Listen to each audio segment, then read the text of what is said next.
Bien, bonsoir à toutes et tous. Merci d'être là ce soir pour la 15e édition du cycle Les Cultures Sciences, qui est un cycle de conférences, débats et de projections débats. Cette année, on a beaucoup de propositions en termes de projections débats. Donc ce soir, c'est la première qui va porter sur la viticulture en Méditerranée avec la projection du film Vigne sur le fil, donc, qui a été réalisé, je vais, désolé, lire mes petites notes parce que je ne voudrais pas écorcher leur nom, donc par Quentin Gérona qui est là, par Isor Cellier ainsi que Emma Crouzet. Donc c'est produit par Red Wine. Donc dans ce film, il vous en parlera lui-même et vous aurez l'occasion de découvrir les témoignages de plusieurs vignerons qu'ils ont rencontrés à travers différents pays du pourtour méditerranéen. Donc, ils vous parleront à la fois de leurs pratiques, également des solutions qu'ils mettent en place pour pouvoir lutter contre le changement climatique et quels sont les impacts aussi dans la culture de la vigne. Donc, sujet qui, je l'espère, vous intéressera grandement. Ensuite, ce que je voulais vous dire aussi, c'est que le cycle de conférences Culture Sciences, c'est un cycle qui est ouvert évidemment à tous les étudiants de l'école, à tous les personnels, aux enseignants-chercheurs, également à l'ensemble de la communauté scientifique montpelliéraine et de ses environs, mais aussi au grand public. Donc c'est vraiment un cycle qui se veut ouvert sur la société. C'est une volonté de l'école aussi que de pouvoir communiquer sur des thématiques qui sont nos thématiques de formation autour de l'agriculture, de l'alimentation et de l'environnement, mais avec des sujets qui portent aussi sur l'actualité, comme c'est le cas ce soir. Et enfin, pour terminer mon intervention, avant de passer la parole à mes collègues, je vous annonce d'ores et déjà le prochain rendez-vous qui va suivre. Donc c'est mardi prochain, le 6 février, avec la projection du film Bigger Than Us de Flore Vasseur, qui est un film qui porte sur l'engagement de la jeunesse. C'est un portrait, enfin ce sont des portraits de plusieurs jeunes activistes filmés à travers le monde. Film qui a reçu un certain nombre de récompenses et nominations importantes, Festival de Cannes, César, qui sera projeté donc dans l'école à partir de 18h et en présence de la réalisatrice ainsi que d'enseignants qui viendront contribuer, participer au débat avec le public. Et ça sera organisé aussi en partenariat avec l'Université de Montpellier ainsi que le ministère de l'Enseignement supérieur et de la Recherche. Je vous souhaite une très bonne soirée à tous, un très bon film, et je passe la parole à Valentina Alessandria de la chaire Agro6, puisque cette soirée est organisée en partenariat avec la chaire Agro6 et la chaire Vigne et Vin. Merci Ghislaine, bonsoir à toutes et tous. Donc moi c'est Valentina Alessandre, je suis l'animatrice de la chaire Agro6 qui a co-organisé cette soirée. Je vous fais d'abord une petite présentation du programme de la soirée. Donc là il y aura une présentation des chaires, donc Agro6 et Vigne et Vin qui ont cofinancé les projets Red Wine 2021. Ensuite on laissera la parole à un des auteurs du film pour introduire les films Vignes sur les fils. Il y aura la projection et à la suite de laquelle on a organisé donc une table ronde viticulture méditerranéenne face au changement climatique, quel levier pour accélérer la transition. Donc Philippe vous présentera les personnes qui font partie de la table ronde.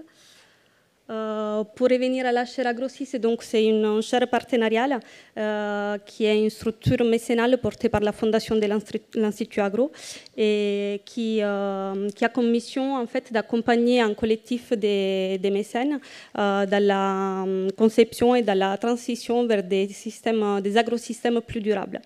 Et cela vient une approche systémique, donc une approche qui veut prendre les agrosystèmes dans leur globalité, analyser les agrosystèmes dans leur globalité, en analysant donc tout ce qui est ressources du milieu et pratiques agricoles, bien sûr, donc tout ce qui est biologie du sol, gestion de l'eau et maladies des plantes et tout ça, mais aussi en relation avec la réalité socio-économique d'un territoire. Et donc, tout ce qui peut comprendre politique publique, filières résistantes à créer et problématiques environnementales. Et donc, c'est une structure qui se positionne un peu comme intermédiaire entre la communauté scientifique de l'Institut Agro, les structures mécènes qui créent ces petits collectifs de la chaire et les étudiants, parce que c'est une chaire beaucoup investie dans la formation de nos étudiants. Je vais vous montrer un peu comment. On a 3 actions principales dans la chaire. La première concerne l'effet de catalyser des projets partenariaux. Donc, toutes nos actions sont construites au sein de ces collectifs et qui naissent du coup par des questionnements scientifiques, mais surtout par des questionnements qui viennent du terrain. et pour lesquels on essaie de trouver, en fait, de structurer des actions qui sont des actions de formation via des études de cas, des projets étudiants ou des stages un peu plus à long terme. On n'a pas de vocation de faire de la recherche de la chaire AgroSis. Et aussi, on crée des moments d'échange en fait, au sein de ces collectifs via des instances de gouvernance, des web-cafés qui sont des formats un peu plus restreints où on échange sur des thématiques ou des projets de recherche un peu plus spécifiques, ou aussi via la visite des sites emblématiques pour la transition. Une autre action de la chaire, c'est celle de produire des connaissances et des méthodes en participant donc à la formation de nos étudiants ingénieurs. Et ça, comme je vous disais, du coup, c'est via des stages et tout ça, mais aussi en soutenant 3 concours pour nos étudiants, dont l'appel à projet vers des agrosystèmes durables, qui est l'appel à projet dont les projets Redwine de ce soir étaient lauréats en 2021. Et j'en profite du coup pour dire que cette année, on a renouvelé la 5e édition de ces concours, qui est toujours en cours. Et du coup, s'il y a des étudiants qui sont intéressés, qui vont être inspirés par la soirée, voilà, les candidatures sont encore ouvertes. Et enfin, comme action de la chaire, on a tout ce qui est diffusion et partage des savoirs. Et donc, ça concerne aussi la création de cette soirée, par exemple, ou alors la coordination et la création des séminaires ou des colloques scientifiques. Là, vous avez un peu les périmètres des mécènes qui font partie de la chaire dans ce 3e cycle. Donc, la chaire AgroSis a son 3e cycle, on termine cette année. Et on prépare du coup notre 4e cycle qui va commencer en 2025. On a un cercle de 7 mécènes cette année, dont certains vont intervenir ce soir. Et je laisse la parole du coup à Patrice Tis pour présenter la chaire Vigne et Vin. Merci. Merci beaucoup. Bonjour à toutes et tous. Tout d'abord, je vous souhaite la bienvenue et je suis vraiment heureux de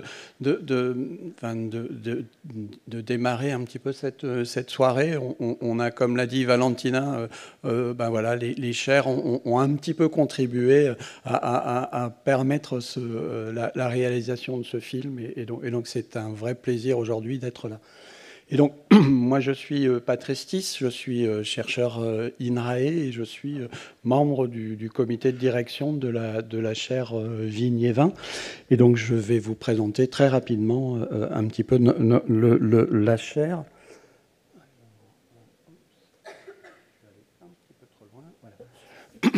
Donc, comme vous l'a présenté un peu Valentina, donc la chaire d'entreprise Vigne et Vin est beaucoup plus récente puisqu'on en est dans notre 1er cycle. Elle a été créée il y a 3 ans maintenant. Et donc, elle est aussi sous la bannière de la fondation de l'Institut Agro. Et donc, l'idée, c'était vraiment d'essayer d'avoir un endroit, un peu un think tank entre la recherche, l'enseignement, mais également la profession, et donc essayer de partager, en tout cas, des questionnements et essayer, à notre niveau aussi, d'apporter des connaissances à la profession. Alors, sur une thématique du coup beaucoup plus large. On est sur l'ensemble de la filière vigne et vin, mais bon voilà, comme vous le voyez aujourd'hui, il y a des thématiques qui se recoupent avec les autres chaires de l'Institut Agro. Et donc, voilà, nous aussi, on a différents types d'actions. Bon, donc déjà un soutien de la recherche, alors surtout au travers des étudiants, donc que ce soit les étudiants en thèse avec un prix doctoral que l'on décerne cette année, hein, donc pour 2014, si jamais vous êtes dans ce cas-là et que vous avez finalisé votre thèse, vous pouvez encore postuler pour donc la version 2024 du prix doctoral. On finance également, au travers de la chaire, quelques stages de master, et donc des sujets qui sont soit en lien direct avec les partenaires de la chaire, soit des thématiques que l'on définit de commun accord entre la partie donc recherche-formation et les entreprises partenaires. Donc on organise également des visites. En termes de formation, depuis maintenant 2 ans, on a mis en place ce que l'on appelle l'idéaton. Et donc c'est une journée, alors cette année ça a été effectivement une journée, l'année dernière 2 jours, avec l'ensemble des élèves des formations vignes et vins de la place de Montpellier, et on leur pose une question sur une journée ou un temps bien défini pour les faire réfléchir, travailler sur un questionnement. Voilà, cette année, c'était, je ne sais plus, mais bon, l'année dernière, je ne sais plus, Philippe, cette année, c'était... Voilà, oui, pardon, excusez-moi. Voilà. Donc, effectivement, la question, imaginez le vin de demain. Et donc, on a fait des petits groupes et on leur a demandé, effectivement, de proposer des choses. Et c'est toujours extrêmement intéressant de voir l'innovation et voilà, les jeunes qui nous montrent voilà, comment essayer de faire des choses différemment. Et puis, en termes de transfert aussi, hein, la chaire, c'est aussi un endroit de transfert, avec des séminaires. On a des séminaires inter-chaires qu'on a déjà fait. On a, nous également, une période, les 60 minutes de la chaire, en général le soir, où un chercheur vient présenter des innovations, des choses un petit peu particulières à nos partenaires. Et puis, on a aussi en ce moment un cycle autour de la prospective vigne et vin. Que sera la vigne et la filière demain, donc, avec une approche de prospective. Et donc, juste pour finir, donc là, voilà, vous avez également les partenaires de la chaire. Vous en connaissez certains qui sont aussi partenaires de la chaire à Grossis, mais voilà, normalement, effectivement, on espère pouvoir renouveler la chaire à partir de l'année prochaine. Donc voilà, très rapidement pour vous présenter la chaire, et donc je laisse la parole à Quentin si je...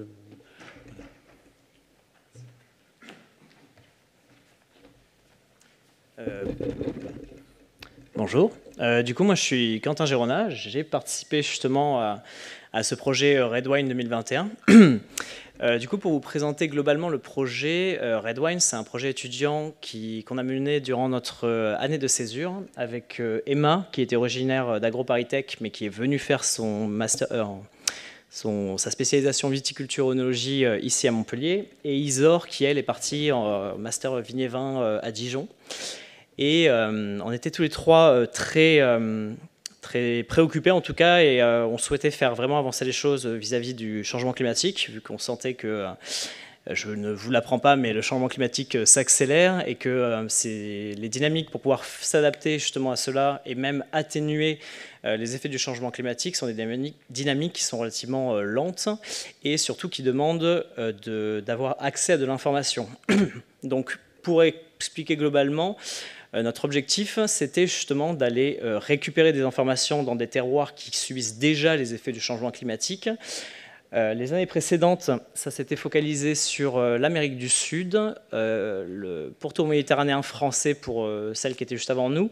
Et nous, on a décidé d'aller dans les terroirs méditerranéens, donc au Portugal, en Espagne, en Italie et en Grèce, justement dans cette démarche d'aller au contact des viticulteurs, des professionnels ou globalement des acteurs de la filière, que ce soit aussi la recherche, les organismes de décision, les interprofessions, et de leur poser des questions vis-à-vis de comment est-ce qu'ils font pour eux s'adapter, comment est-ce qu'eux témoignent des effets du changement climatique, comment est-ce qu'ils le vivent actuellement, et in fine, comment s'organiser collectivement pour justement faire face au changement climatique. Et donc, du coup, nous étions seulement étudiants, donc modestement, c'était pour cela qu'on s'orientait plus sur un aspect plus d'interview. Donc notre objectif au moment de partir, c'était justement d'anticiper les effets du changement climatique en allant justement dans ces terroirs qui subissent déjà les conséquences du changement climatique, vu qu'ils sont situés plus au sud des nôtres. Deuxièmement, de solutionner, c'est-à-dire du coup de chercher ces fameuses techniques que les viticulteurs ou les organisations mettent en place pour y faire face.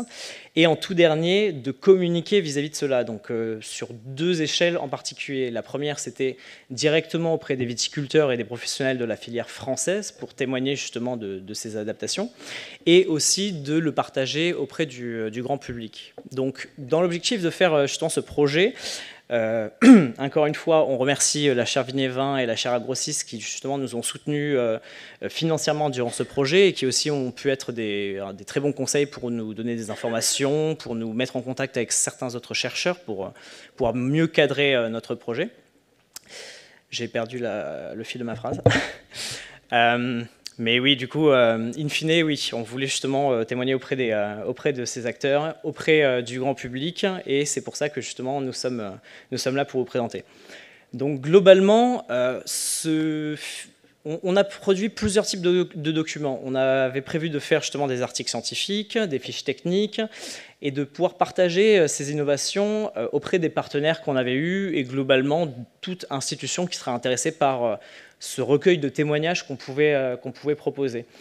Et donc du coup, comme je vous montrais, on est parti depuis l'Espagne pour ensuite remonter le long du Portugal, un petit passage en Sardaigne puis en Sicile, qui est le territoire le plus au sud du bassin méditerranéen. Et nous avons terminé in fine par la Grèce. Et donc voilà. Et donc nous sommes là pour vous présenter ce documentaire. Comme je vous disais, on a fait de l'article scientifique, des fiches techniques pour le partager. Et le dernier rendu qu'on voulait proposer, c'était le documentaire, parce que celui-ci pouvait justement toucher plus le grand public, les étudiants, les professionnels de la filière. Donc, juste pour vous contextualiser rapidement, sur les personnes qu'on a rencontrées, principalement des exploitations. On a vu aussi du coup des ODG, des chercheurs. Et pour vous contextualiser sur le côté exploitation, vu que c'est la majorité des gens qu'on a rencontrés, on a rencontré 60 exploitations. La majorité d'entre eux, on les a sélectionnés justement parce qu'on avait déjà vu sur Internet, où on a eu des retours auprès d'autres professionnels que l'on avait pu rencontrer auparavant, qui du coup nous témoignaient qu'il y avait déjà une volonté d'adaptation.